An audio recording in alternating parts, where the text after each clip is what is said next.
Another video so soon? Who would have guessed?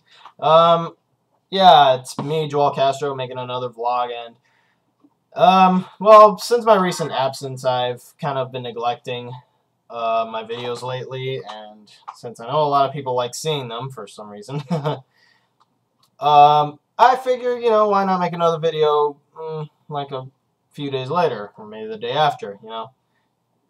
And so, yeah, again, I'm just, you know, trying to take up space on my YouTube account. I guess I'm trying to, you know, try to get in some more video game reviews of games I've actually played, and of some of the games I have, some of the games I've played, you know, all that jazz, and more video game trivia. And I always figure something, you know, kind of interesting. I always have a kind of ritual going whenever I play a video game. Not like, you know, with candles and dances and all that black magic voodoo whatever. No, I don't do all that. Actually, you know, whenever I play a video game, you know, I always have to get comfortable either on my bed or on a chair. I have to have a drink nearby, like water or Coca-Cola.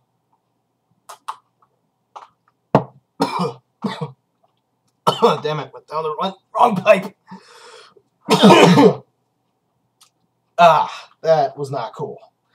But, you know, I always have this thing, you know, I have to have a drink with me. Sometimes I have some chips. I have to hold my controller, like, really close to me so I don't notice that I'm actually having a controller. You know, I'm always holding it, like, up to my stomach or up to here if I'm on my bed. And that's pretty much how I play, you know. I don't wear anything special, usually I'm just in my boxer shorts whenever I'm playing in my room. But, you know, it's pretty much what I do. If you guys have anything interesting you guys do whenever you play a video game, leave it in the comment section below. And, you know, not unless it's too weird, otherwise leave it out. Just no. But if you have anything to do, like you must have a snack, or you must have a drink, or you have to sit a certain way, have to set up your TV just so, have to get the right settings on a TV. Me, I use the game setting on the TV, the game picture setting. It's just the most useful for me, in my opinion, especially on my TV, because that my LCD screen looks awesome in game mode. I usually, whenever I set up my system, I actually have my PS3 like upright and not like sitting by itself like it should be done. But since the fan kind of like goes from the front to the back, it's not really that big an issue. I just like having it upright because, you know, it saves a lot of space on my on the top of my game station.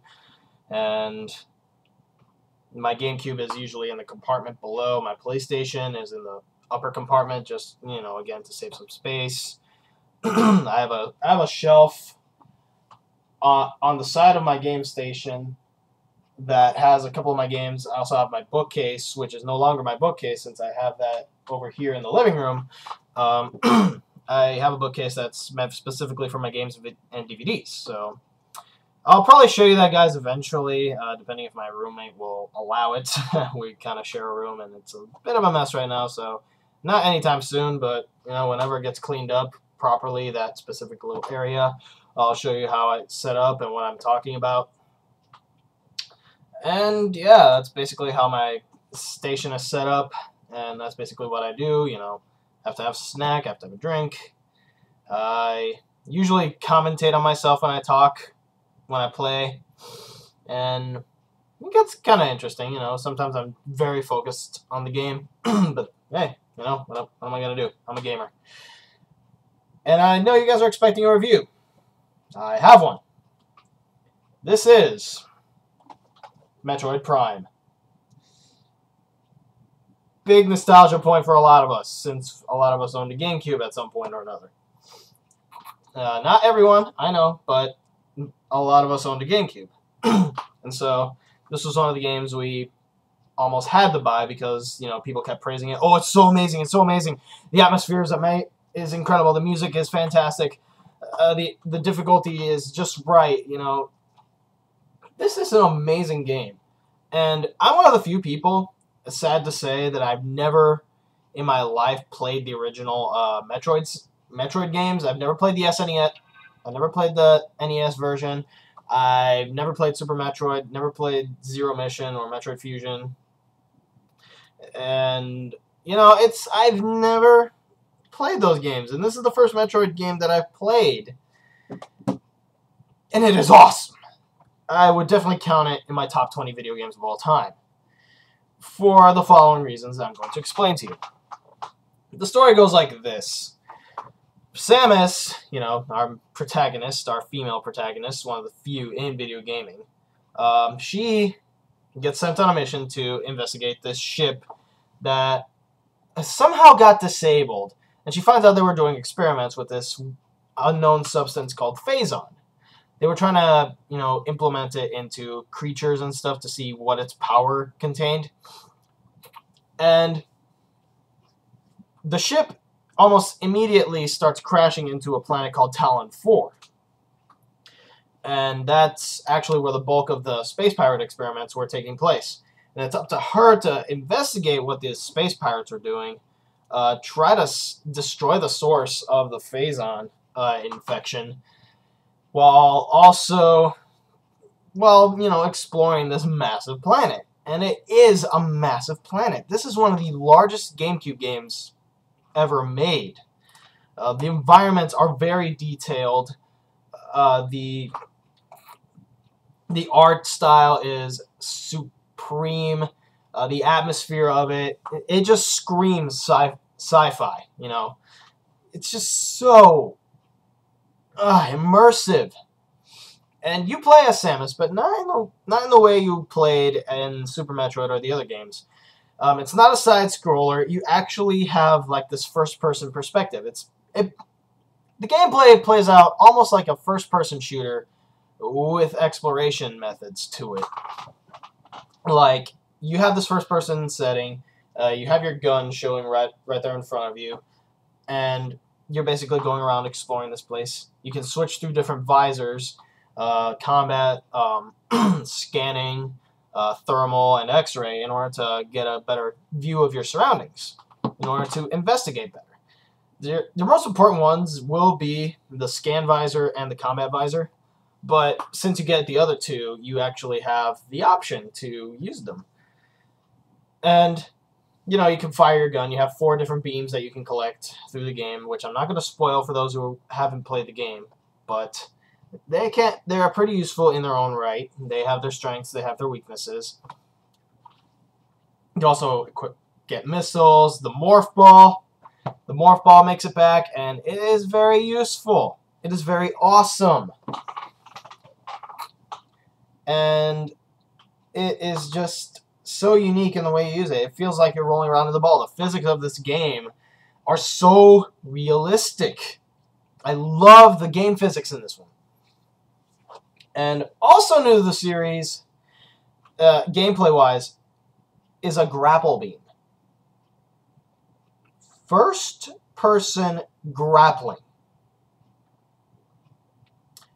How does that work, one might ask? It just does. You see the grapple hook, you aim for it, and you swing. You just swing like Spider-Man. And it really works. In third-person games, it works. In side-scrollers, it works. In Metroid Prime, it fucking works. Now, the environments. Holy shit, are they beautiful. You have your stereotypical Nintendo layouts. You have the desert region. You have a lava area. You have an ice world. This is one of the few games that actually has an outdoor areas in a Metroid game. If you've ever played other Metroid games, they've usually stayed inside. No, you actually have like wide open spaces for you to explore in some areas. And it's not cartoony at all. It's very realistic. It's not like Mario, like in the ice area, the Phendrana Drifts, as they call it.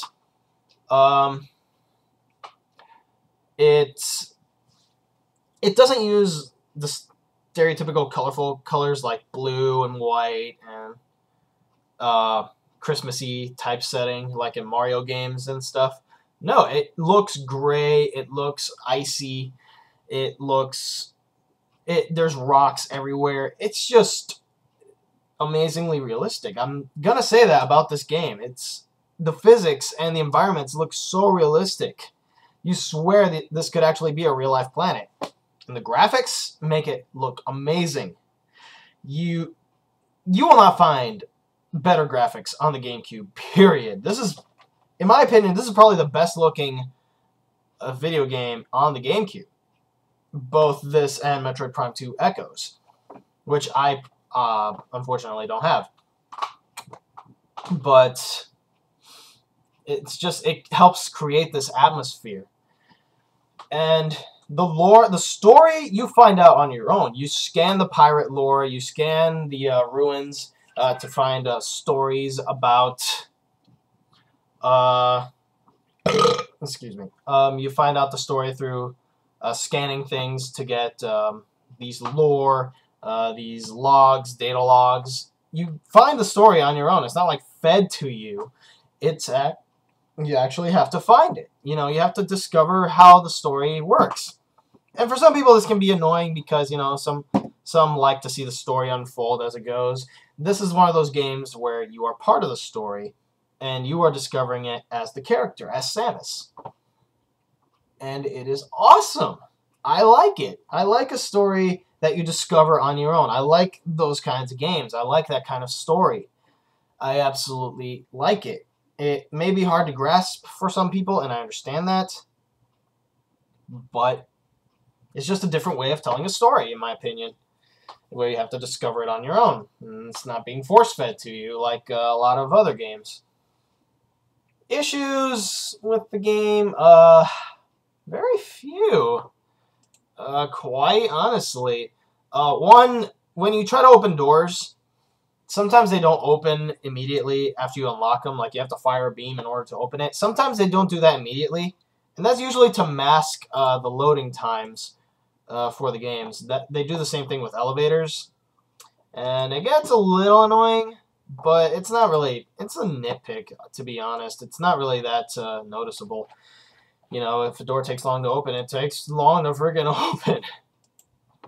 And that's just how it works. And, you know, it's to mask loading times. You know, not many people like to see, you know, loading times and whatnot. And also, there's one thing, you don't see Samus's face until the end. Like, after you've beaten like 67% of the game or more, that's when you actually see Samus's face. If you get less than that, well, you get less than that. It's whatever. But, you know, those are really, really bad. Those are really nitpicks, in my opinion, as this game is amazing. Another 10 out of 10 for me, guys. This is one of the perfect GameCube titles. It is nearly perfect. Again, the doors don't always load up. The first-person mechanics, along with the 3D morph ball, might take some getting used to. The story, you know, you have to discover it on your own. I mean, that's one of those type of narratives where you have to discover it on your own. You have some semblance of a story, but since there's no dialogue, there's no real dialogue, especially with Samus, because she's a silent protagonist until Other M came out. She needs to talk a lot less. But again, 10 out of 10 game from me. It's another one. So far I have 3 10 out of 10s that I can justify. Chrono Trigger, Red Dead Redemption, and now Metroid Prime. That's 3 already, guys. 3 games I consider to be as close to perfect as you can possibly get. So that's all the time I have for you today, guys. Until then, this is Joel Castro, signing off. Have a good day, and keep on gaming.